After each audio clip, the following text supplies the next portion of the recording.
time now for Edmund O'Brien as... Johnny Dollar. Why in the world are you down here, Dollar? Your train leaves in 45 minutes. Well, I'm taking a quick refresher course in ancient history. You're sending me out to find a missing archaeologist, aren't you? Well, I want to be able to talk his language in case I find him alive.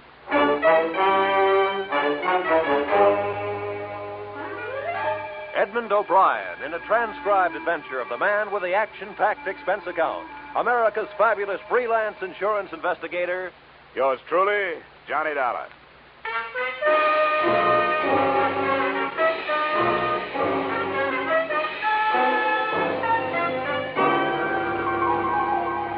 Expense account submitted by Special Investigator Johnny Dollar to Great Corinthian Life and Liability Company, Hartford, Connecticut.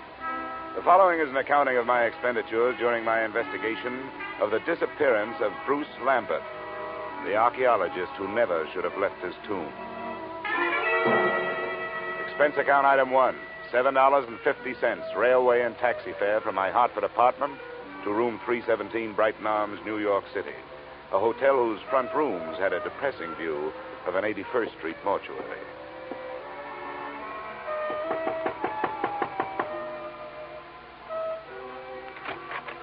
Miss Lambert? Yes, please come in, Mr. Dollar. She was tall without awkwardness, had the physique of an athlete, but still with softness, and a golden tan made her seem out of place, set against the snow heaped on the sill outside the windows. Thank you for coming, Mr. Dollar. I realize that mine was a rather unusual request to make of an insurance company. Not at all, Miss Lambert. The company doesn't want to lose a policyholder any more than you want to lose a brother. But there are a lot of good private detectives in New York. I couldn't afford one. I had thought of notifying the police, but I realized that Bruce's case would be just one of many to them. They're so impersonal. And if there's a chance of any notoriety... Miss Lambert, if you mean that for some reason you'd rather the police didn't find him, you'd better tell me about it. Yes, of course I was going to. I don't see how it could make any difference. Please sit down. Maybe we'd better start way back at the beginning, huh? That would be in Egypt, wouldn't it? Yes. In the desert some 100 miles west of Thebes.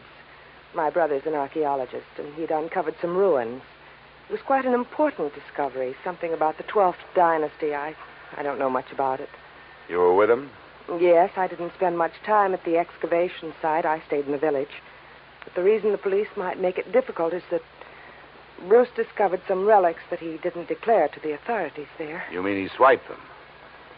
Well, if you're in the habit of using extreme bluntness, I suppose you could put it that way. All right, I'm sorry. Please, Mr. Dollar, this is quite unpleasant for me. If Bruce had stolen all the relics, you wouldn't expect it to make any difference in how I felt about his disappearance, would you? Well, I'm afraid I can't do anything for you. I've got to know these things if I'm going to help you. Wait. I'm sorry. I'll tell you everything I know. All right. What were those relics that your brother didn't declare? Well, I'm not sure how many there were. There was some statuary, an obsidian head of some old king, and then there was a scarab. It was supposed to have been the official seal of this king. Do you know how valuable this stuff is? I'm afraid that it might be very valuable in some circles. That's what I was afraid of, that someone harmed Bruce or even... But there's so many things to be afraid of. He isn't strong. Maybe even his mind. He was injured quite severely in a traffic accident in Alexandria just before we left Egypt. I've got to find out what could have happened to him. Oh, come on. We can't find out this way. What does your brother look like? Is he light or dark? Here's a snapshot. Oh. He's blonde. His hair is straight and was quite long when I last saw him. And that was 4 days ago? Yes.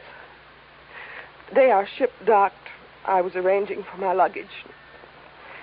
He just disappeared. What else? What's his bill? Slight, medium, heavy? Slight, I'd say. What about his clothes? Well, he was wearing a dark blue suit and a gray overcoat.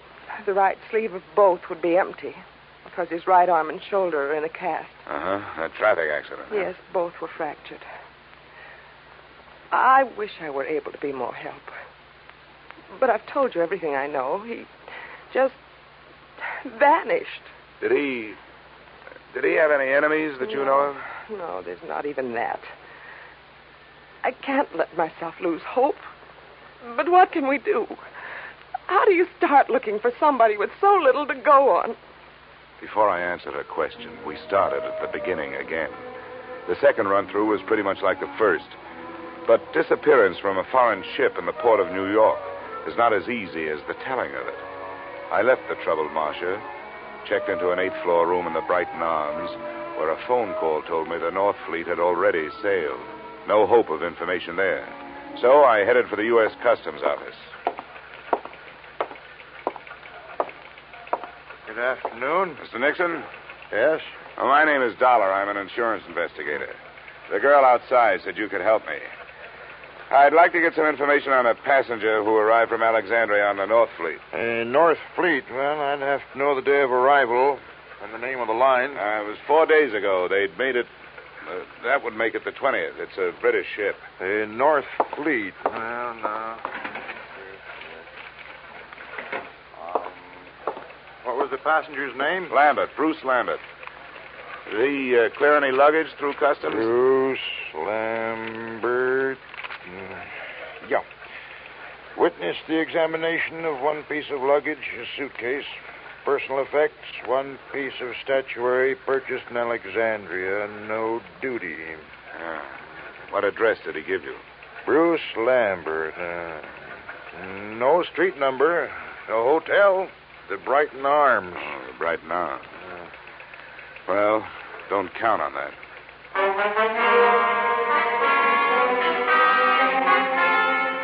Expense account item 2, $30, which, with my ID card, helped impress the cab drivers who worked the entrance to the pier where the North Fleet had docked. Checking these cabs took the whole afternoon, and midway through it, I realized I wasn't the only one interested in that particular hack stand. I wasn't sure at what moment I'd actually noticed him. He was doing a very bad job of hiding behind a Journal American on the other side of the street. All I could see was the lower half of an overcoat, the seam of some razor-sharp trousers, and some pointed shoes. But I began to feel his eyes looking at me as I went on with my questioning. That finally paid off through the mouth of driver number 782. You know, you meet all kinds in this business. Some you forget, and some others you remember. Yeah, well, do you remember a guy with his arm and shoulder in a cast? And something you learn in this business. That's to read people's faces. You get to know a deadbeat before he gets a chance to deadbeat you. And you catch on if a guy is scared of something. Well, if he was afraid of something, it's not me. He's been reported missing by his sister. I've been hired to find him. How much does $10 buy? You know, maybe he don't want to be found. Is that what you think? Sure. He paid me more to climb up than you offered. Well, I've got more. What are you going to do with him? I want to talk to him. I want to find out if he's all right. If he wants to stay lost, that's his business, not mine. How's 25? Get in, my boy. It's not very far from here.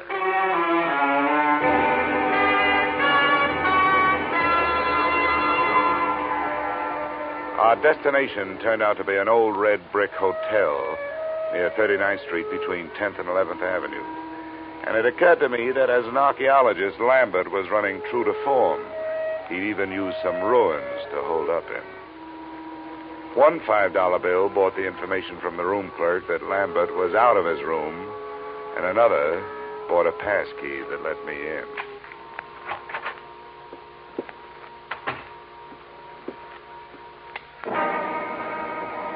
The first thing to catch my eye when I switched on the light was a black piece of statuary shining dully on a chipped bureau, a crowned head with exaggerated features sculptured in obsidian.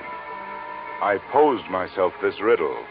If it was so valuable, why didn't Lambert take better care of it? But before I had a chance to try for the answer, a foot nudged the door open behind me. As might be expected, it was wearing a pointed shoe and was followed into the room by a slight yellow ivory-skinned man who rather resembled the black statue. I must thank you for leading us to the hiding place. Where is he? Well, that depends on who he's hiding from.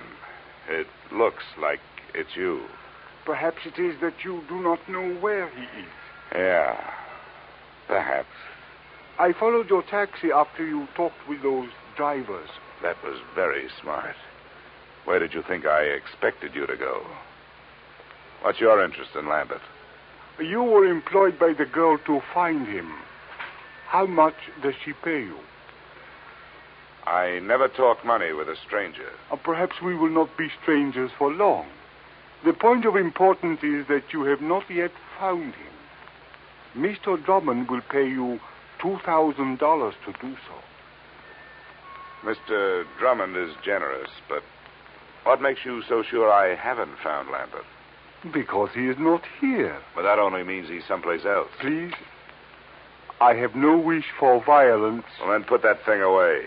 In the first place, gunfire, even in this neighborhood, is going to bring the law. In the second place, that's a lady's gun. One of those handbag jobs. You know, you ought to be ashamed of yourself for carrying it. Please, I have no wish to use it. Then get rid of it.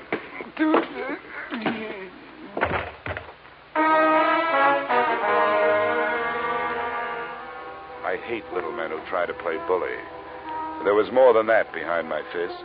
I figured I could learn to know him better if he was quietly stretched out on the floor. I was half right. An Egyptian passport told me that his name was Ammon Hyksos. Hometown, Alexandria. There was nothing else. I could turn Hyksos over to the police on an assault charge, or I could wait until he woke up and try knocking some information out of him. But I didn't do either. I left him there in the lobby. I gave a message to the room clerk for Lambert, telling him to stay out of his room when he came back and to phone me at the Brighton Arms.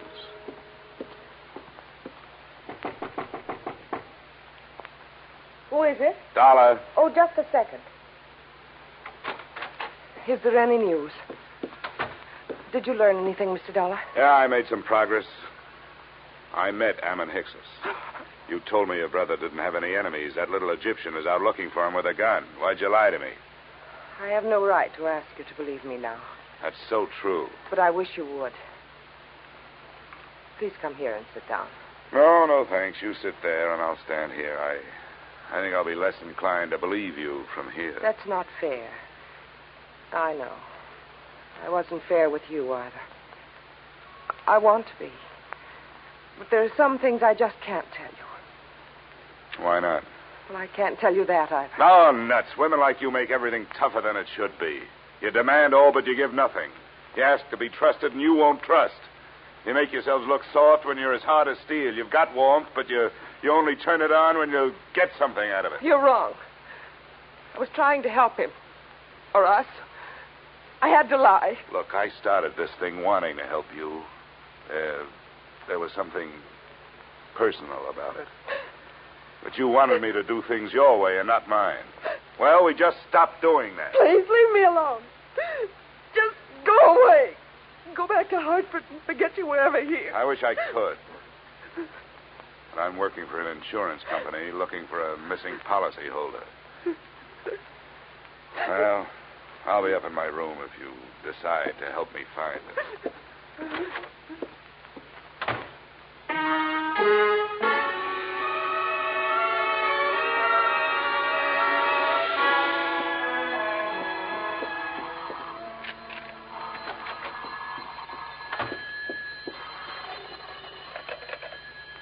Yep. Is this Mr. Dollar? That's right. This is Bruce Lambert. I got your message to call. Where are you now? Not so fast. There were 2 attempts on my life while I was on my way here from Alexandria. I'm not anxious to tell anybody where I am. How did you get into this? Marcia called your insurance company when you took the run out. They hired me. Good for Marcia. Is she all right? Well, that depends on your point of view. I suppose she's being the helpful sister to you, but for me, she's done nothing but act mysterious. I don't get it. She won't tell the truth about you. I hope you do better. She told you she was my sister? Well, sure she did. Why shouldn't she? Well, I can't see why she'd do that. She isn't your sister? No, I don't understand it. She's my fiancée. I don't understand it at all. Where is she? I better talk to her. That's a good idea. Room 317, Brighton Arms. I'll be there with her, waiting for you.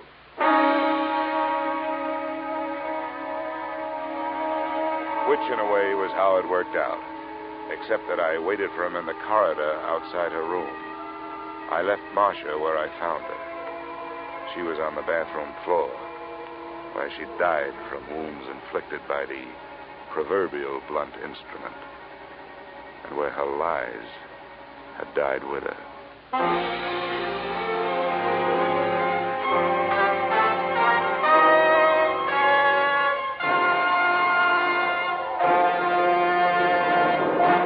In just a moment, we will return to the second act of yours truly, Johnny Dollar. But first...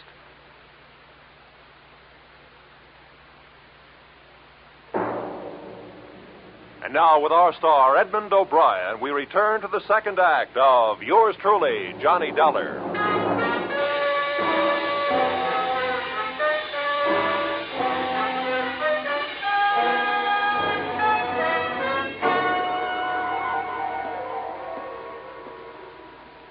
Lambert? Yes? It's all right, I'm Dollar. Didn't take you long to get here. Where'd you phone from? Just around the corner, a bar. Why do you ask? Where's Marcia? Marcia's dead. I don't believe you. I want to go in there. She isn't dead. Let me in there. Come on, use your head, will you? There's nothing... Oh, your arm. I'm sorry. Look, you don't want to go in there. Believe me, you don't. There's nothing you can do for her. She can't be dead. She can't be. Come on. Where? Why? I want you to come up to my room with me. You've got to do two things. First, give me every reason you can think of why this should have happened. And then, before the police get here, you'd better start rehearsing a story of your own.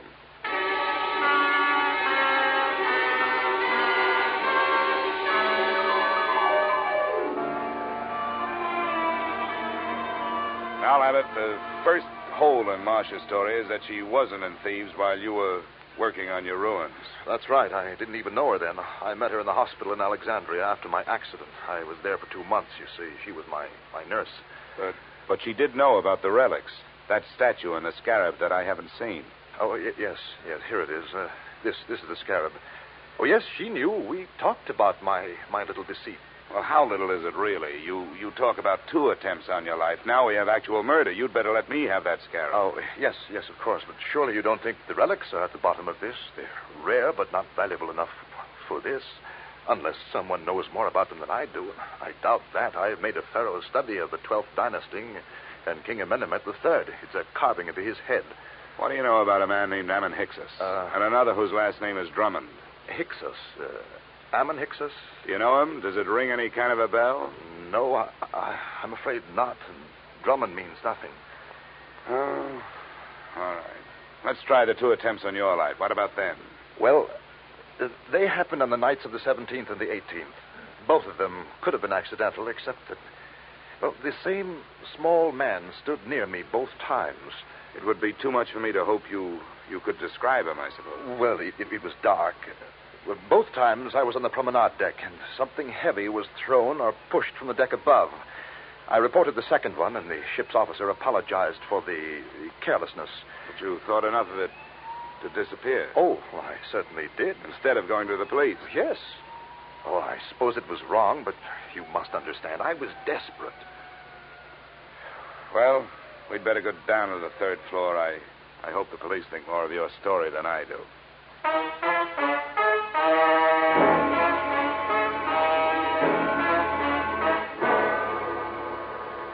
In 20 minutes, room 317 really looked like a murder scene. The place was swarming with New York's finest, white with fingerprint powder and blinding with flash bulbs.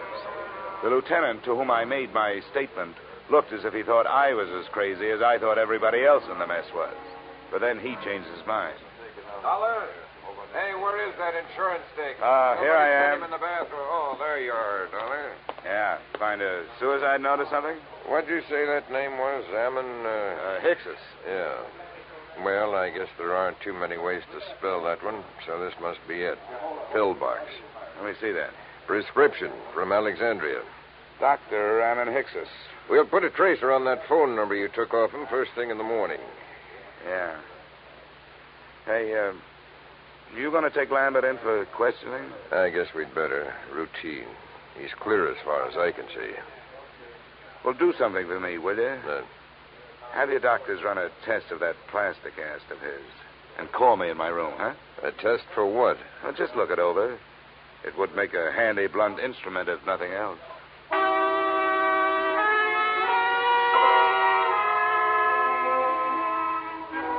Expense account item 3, $7.50. A few late cocktails, a rare steak, and coffee in the Brighton Arms dining room. After which I picked up an armful of extra editions so I could catch up on what I'd been doing. I self-operated my way to the 8th floor and started toward my room. I was looking forward to a hot shower, but I didn't get it. I was still looking forward, but into a familiar gun muzzle. This is the one, Garrett. Ah, yes, Mr. Dollar. May I introduce myself, sir? Garrett Drummond at your service. Our meeting has been postponed too long. Well, there's a difference of opinion on that. You will please open your door. How can I refuse that pint-sized invitation you're still carrying? After you, sir. And I needn't remind you that my friend here is prepared for any rash move upon your part. Look, I'm tired. I don't have a rash move left in me. Close the door, Ammon. I suggest that you sit there, Mr. Dollar, in that unsightly straight-back chair. Thanks a lot. Now, sir, I shall plunge right to the point. Where is that scoundrel, Bruce Lambert? Well? I think I just decided that I don't know. Please, we have no wish for violence. You always say that with a gun in your hand. Well, let's get started.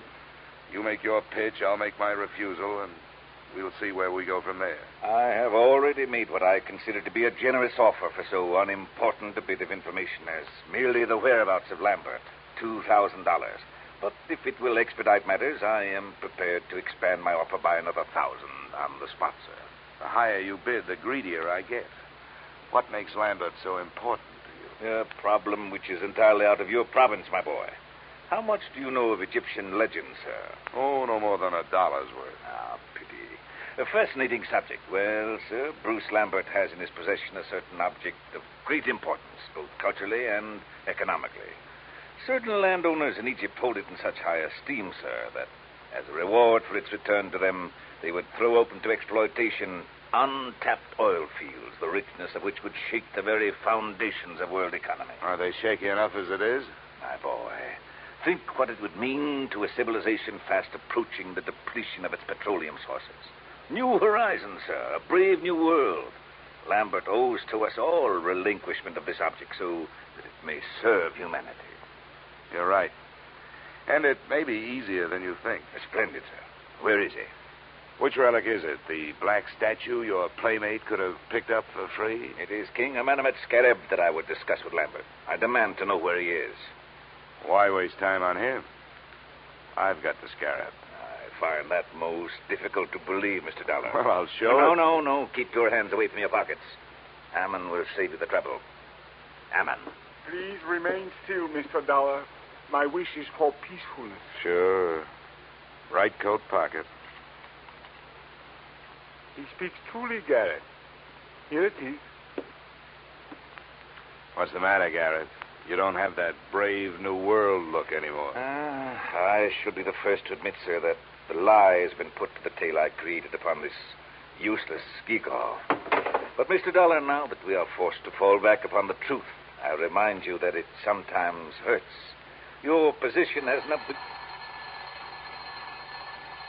The desk knows I'm up here. Answered, Mr. Dollar. But be cautious. Unfortunately, I do not share Ammon's aversion to violence. Yeah? Dollar? That's right. This is Lieutenant Black. Say, was that a hunch you had about that cast of Lambert's? Why do you ask? Well, if it was a good one. The doctors won't let us take it off, but we cut into it. It was put on in 3 layers. The middle one was wrapped in narcotics. Yeah? Don't be so modest, Dollar. There must be $300,000 worth. No, sometimes it's a whole month before we get that much. Looks like the work of your friend, Dr. Ammon Hicks's. Yeah. Oh, wake up, Dollar. I want to check Lambert's statement with yours. I'll have you there in 10 minutes. Goodbye. Okay. I commend you, sir, upon your show of intelligence. Who was it? The police. They're looking for Lambert. Oh, and what did they give as their reason? Narcotics.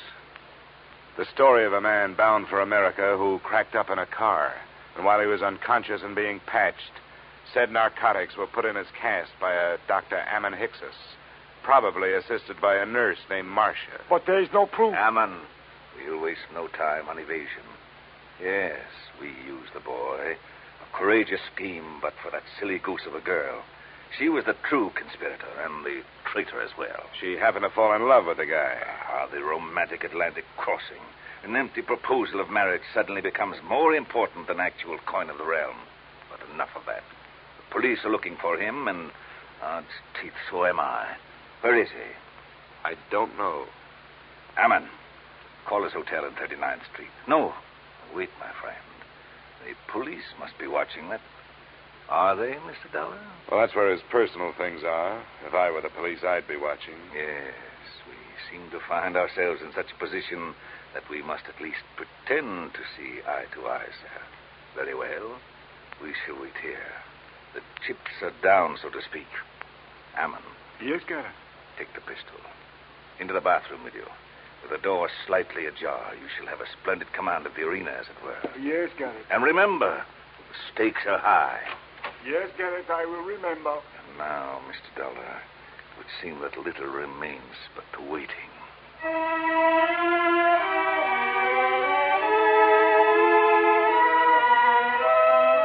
The waiting was more than enough. Drummond settled himself on the bed, facing the door, his pudgy hands folded over his bulging waist. I was still in the desk chair, facing him. As usual, the police were late. 20 minutes passed before we heard the knock on the door. Your guest, Mr. Dollar. Come, we shall go to the door together. Now, keep your back to me and open it. It's your party, Drummond. Come in, Lambert. Not Lambert, the police. Ammon, shoot! Ammon, my friend, help!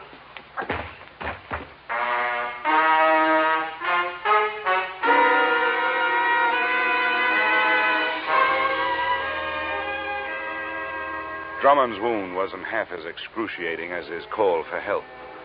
The doctors report that his shoulder will be in a cast, that as soon as the state of New York can gather a jury, he will stand trial on the charge of first-degree murder. The body of Ammon Hickses was taken to the morgue. As an insurance company, you are probably less interested in that than in the fate of your policyholder, Bruce Lambert. That's explained in expense account item 4, $280 hospital bill paid in advance. In view of the possibility that there may be others interested in that $300,000 cache of narcotics he has to carry around with him until his arm is okay, I thought it would be safer to keep him under wraps. Oh, by the way, while he was lying there, helpless, I sold him a policy for you covering the scarab and that carved head. Expense account total, $456.90. Yours truly, Johnny Dollar.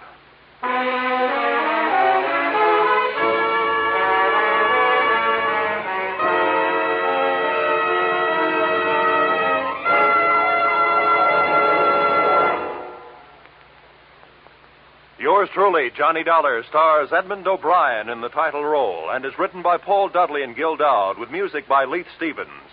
Edmund O'Brien can currently be seen starring in Harry M. Popkin's United Artists production, DOA. Featured in our cast were Virginia Gregg, Jay Novello, Ed Begley, John Daner, and Pat McGeehan.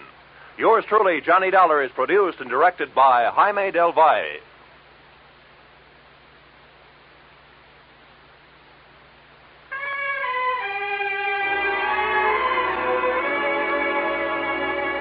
Join us again next week when Edmund O'Brien returns in another adventure of Yours truly, Johnny Dollar.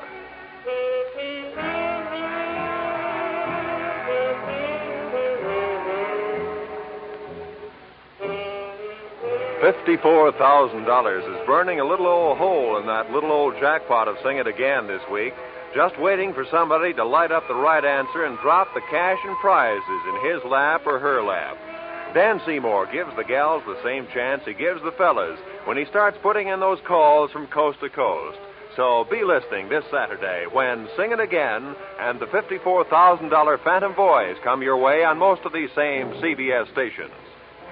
This program was transcribed in Hollywood. Roy Rowan speaking. This is CBS, where yours truly, Johnny Dollar, meets adventure every Friday night, the Columbia Broadcasting System.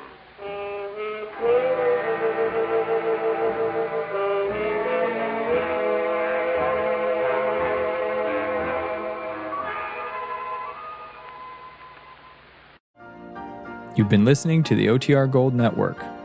Find more classic radio at otrgold.com.